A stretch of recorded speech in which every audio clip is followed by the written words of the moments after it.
I was chased by Ronald McDonald. Yes, really. By Dead Pallet.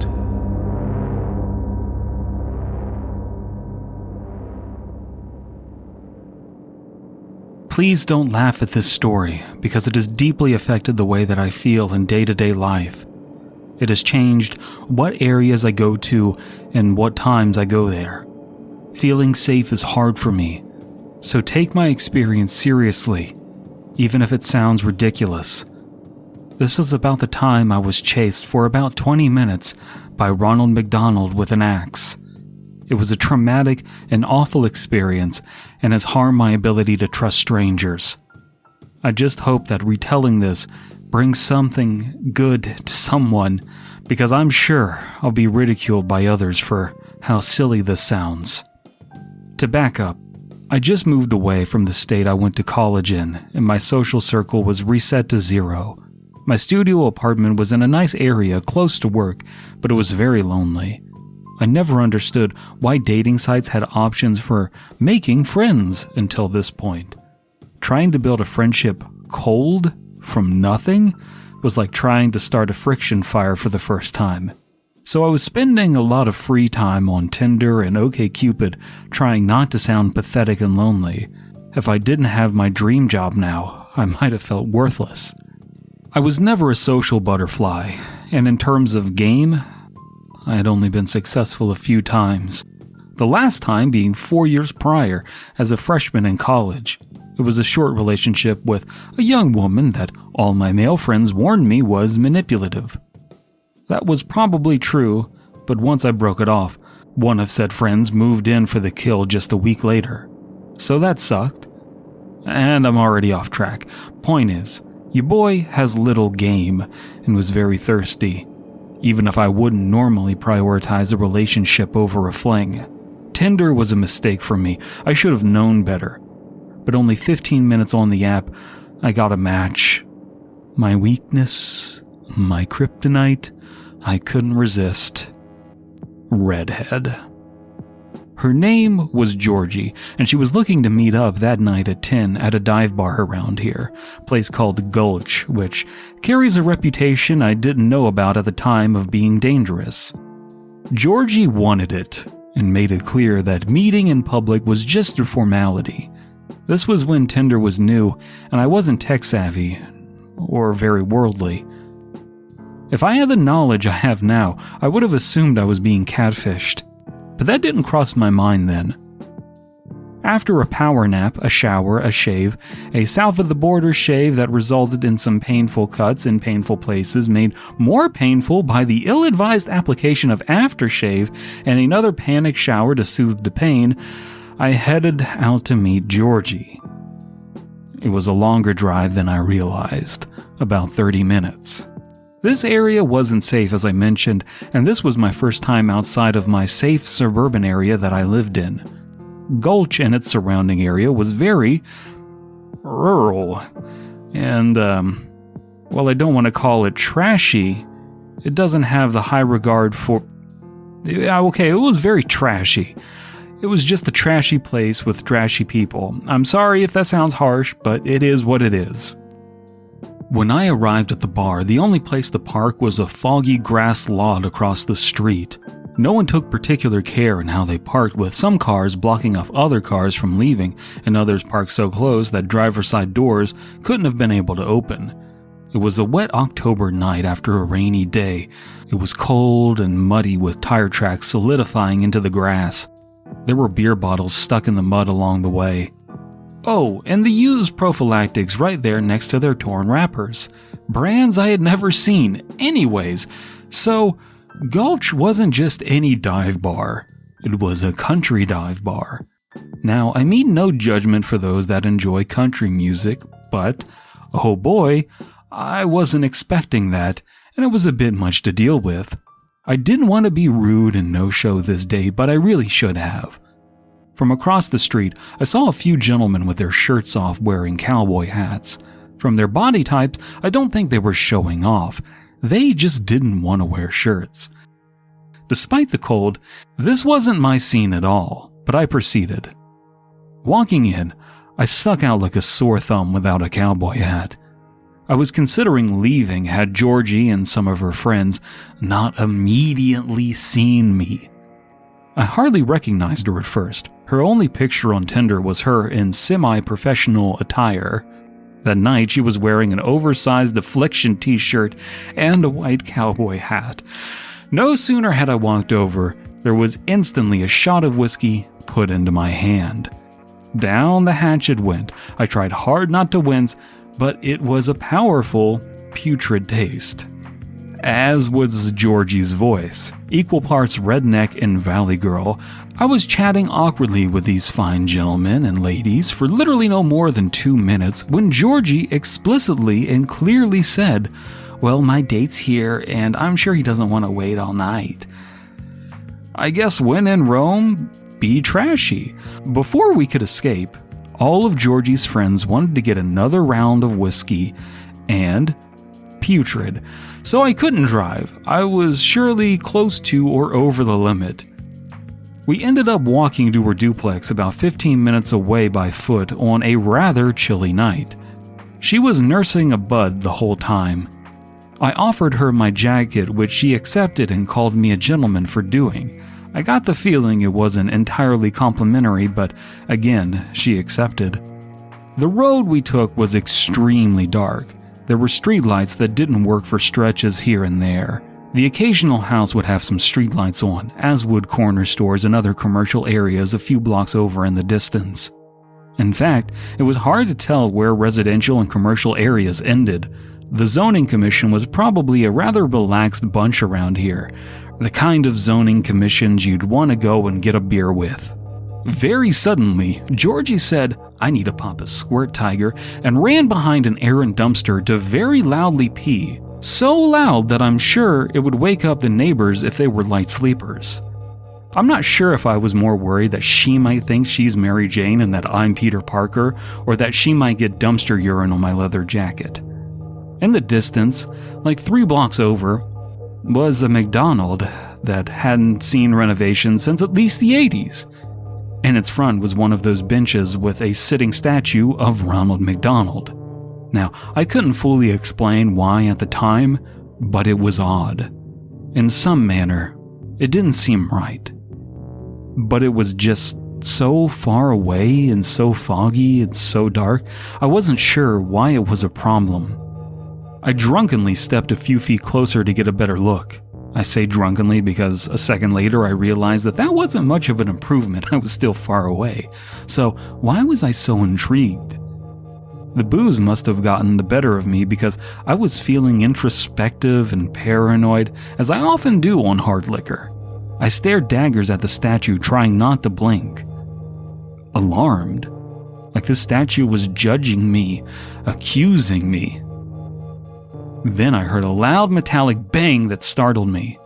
I turned around to see Georgie looking into the dumpster after flopping open its heavy lid. Georgie called me over to look inside. I'll be damned if the Ronald McDonald statue wasn't inside the dumpster, separated from its bench. Georgie pondered how many of those statues had been made and where. I remarked that the statue seemed fine. See, I figured that maybe they updated the design and threw this old one away. Georgie turned back towards the McDonald's and said they didn't replace it yet. Puzzled, I looked back, and to my horror, the bench was empty. When I suggested that the statue was there just seconds ago, Georgie called me a dork and was questioning whether or not I was really experiencing reality. Like, what was going on? I had no time to be creeped out by teleporting Ronald McDonald statues, as Georgie was again in a hurry to get home after peeing. Come on, Georgie's Butch says mission accomplished and we're pulling out. I feel compelled this part of the story deserves only Cliff Notes, but definitely Cliff Notes.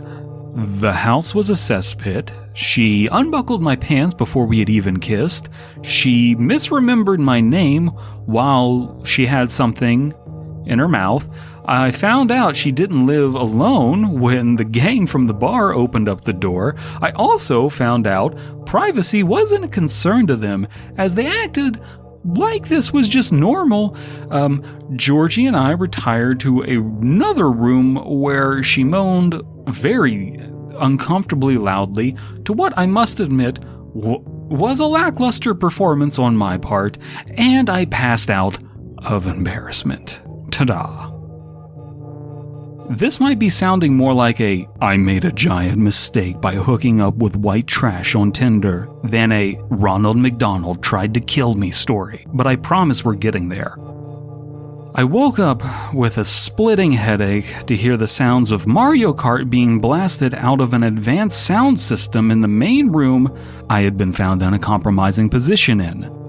My phone was dead, but checking hers, it told me that it was 3 a.m., and my head told me temperance was a virtue I should be compelling myself towards. I seriously questioned whether or not I had blacked out from 2 shots of cheap well whiskey. Was I slip something? Did I drink more than I remembered? I remember willing myself to sleep after the ear-shatteringly loud festivities I had with Georgie finished, on her end, much to my embarrassment, for some reason. Getting up and getting dressed, Georgie roused a bit from her slumber to mention that I didn't have to go outside to smoke. Of course I didn't. There were cigarette butts on the floor. I said I needed to make a call.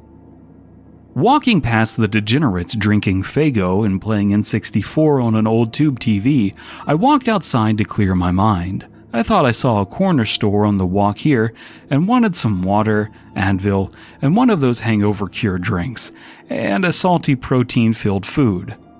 I also saw that McDonald's, but the night's events had me feeling odd about that. I wasn't even sure it'd be open. When I got to the corner store, it wasn't open. Great. Now I'd need to find a gas station, which might be a struggle. Making into my car was the best bet. Hungover or not, it had been 5 hours to metabolize 2 shots. Now it was literally a straight shot from that duplex to the bar, but at some point I got lost. I didn't recognize anything. At that point, I was really starting to wonder if I had dreamt most of the night, or if I had indeed been drugged. But to what end? To get me to consent? I was a randy dude on an app used for hookups meeting up with an attractive, albeit grating woman. Something wasn't adding up. Maybe I was just spooked and the stress was getting to me. When thrown into a new and stressful living situation, it's hard to be mindful. We're all learning that now, I think. But man, I was just surrounded by so much darkness. The houses seemed so far apart and poorly lit. Despite being on a single road I can recall the name of, but won't mention, it felt so disorienting. I became convinced I was on something. Whiskey would have been way out of my system by now. I came up on a parking garage that was actually well lit. I didn't recall it before. It seems so random. Why a parking garage here, in the middle of nowhere? It had 7 floors and an elevator. There were some nearby apartments, and I think that they were for the people that lived in them. The lights felt so soothing when I went inside, and I took the elevator to the roof to get a better view. Maybe I could get some directions, but it was just so gosh darn dark and foggy that it didn't help. In fact, looking directly down where I entered from, I could barely make out the ground. Just darkness, all that I could see. I slouched down and rested my forehead against the cold concrete of the wall. It felt nice for a bit, but the hangover pain was still awful. My grasp on reality being what it was giving me some intense anxiety. It felt like time stopped moving, and with my cell phone dead, I couldn't track the passage of time. I stood up and again looked out, hoping it would be a little lighter and a little closer to daybreak. It was somewhat clearer. Just a bit. When I looked down, I made out something in the darkness. Red and yellow. bright, vivid red and yellow, dampened by the murky gray of the foggy night. It was Ronald McDonald in the flesh, standing still, looking forwards towards the glass doors to the garage. My eyes focused on the red mop of hair as I tried to figure out if it was a statue or not. I also tried to see what was in its hands, as being almost directly above it made it hard to make out. Now, obviously the door was unlocked for me to be able to get up through the elevators, but I found out it was very much not a statue when it swung its axe towards the glass door, loudly shattering it. He then shook his hips, tilted his head to the side, and threw his axe to rest on one of his shoulders. Then he looked directly up at me and smiled. With his free yellow-gloved hand, he waved at me, his digits looking like a bunch of processed French fries. He then pointed at me, then lowered his index finger to the door before pulling it open. Unsure of where he was coming from, I got between the ramp down and the column where the elevator and stairs were. But it was soon clear from the sounds of shuffling and echoing that he was coming up the stairs. Too risky to use the elevator, I began to quietly go down the ramp on the other side, hoping to be able to sneak by him to some degree. Then there was a bang, an awful noise coming from the stairs of an axe hitting some hard object, the concrete or the stairs, I don't know, but it was close. I hadn't even made it down one entire level when he emerged up from the nearby stairs slowly. He lay down on the floor as soon as he saw me.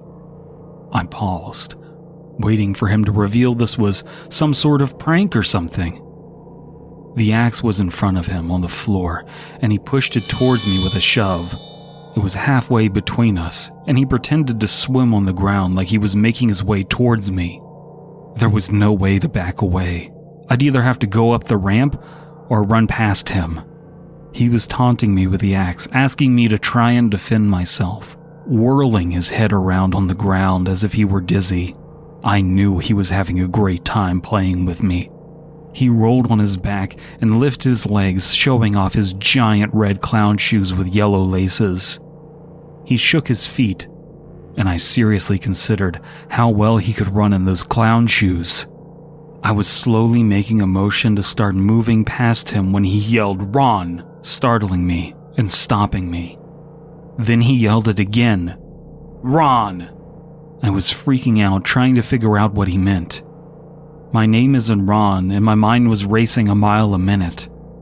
Then he yelled out, "Roo!" and turned over and started running towards me with the axe. There was no way I'd manage to reach it, but I did manage to run past him and down the ramp. I'd never run so fast in my life, and he was jaunting right behind me down the ramp, cutting corners around the bends just as fast. I could hear him so close to me, around the bend and down the ramp over and over. I didn't hazard going down the stairs for worried I'd slip even slightly and he'd catch up. After exhausting all the ramps and dodging a few parked cars, I ran over broken glass and into the street. I hoped so dearly at this point that it was just a trip for some drugs or something. This was so awful. I was going to die in this state of delirium after a bad night of bad decisions. This all blindsided me so much. Who can prepare for being chased down by a corporate mascot with afterburn shaves on their still raw pubic skin? After I ran for about 20 minutes, and I did. That's what it felt like, at least. I should have passed the Bar Gulch, but I didn't. Running and panting, he was behind me without missing a beat. You wouldn't think a McDonald's character would have such great cardio, but I assure you, he had no heart problems. While I did make a little distance, I couldn't step for even a breath. I had to maintain my maximum speed. I came up on the dumpster from earlier, and running out of breath and with my heart in my throat, I jumped into the dumpster and pulled the lid shut. There was a strap on the lid that I noticed earlier that I could use to keep the lid closed. No sooner had I gotten into the dumpster did a swing come from the axe that pierced one of the lids, leaving a gash that allowed moonlight to shower in when it was retracted. Waiting in the darkness as a sliver of light hit my eye, I heard some tapping on the side of the dumpster. Then a shadow blocked out the moonlight, and I heard a whisper. Ba-da-ba-ba-ba, I'm loving it. I screamed for help. I screamed and screamed. The moonlight again flooded in, and eventually the police arrived, my screaming ass. I opened the dumpster for them, and they found more than just me and an old Ronald McDonald statue inside. There were 2 partially eaten, partially fried bodies inside.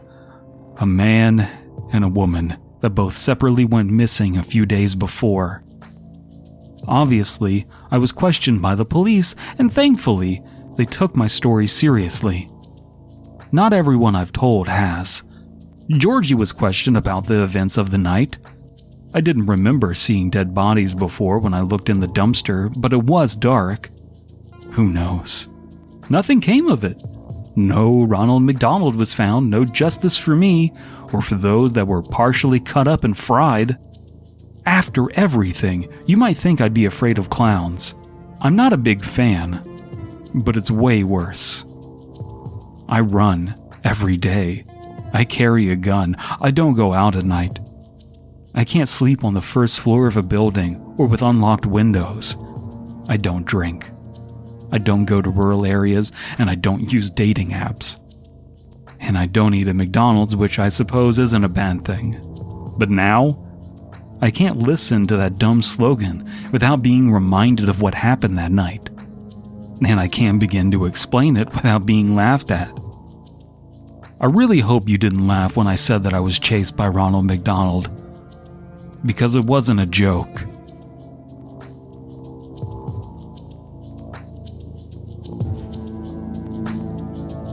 I Was Chased by Ronald McDonald. Yes, really.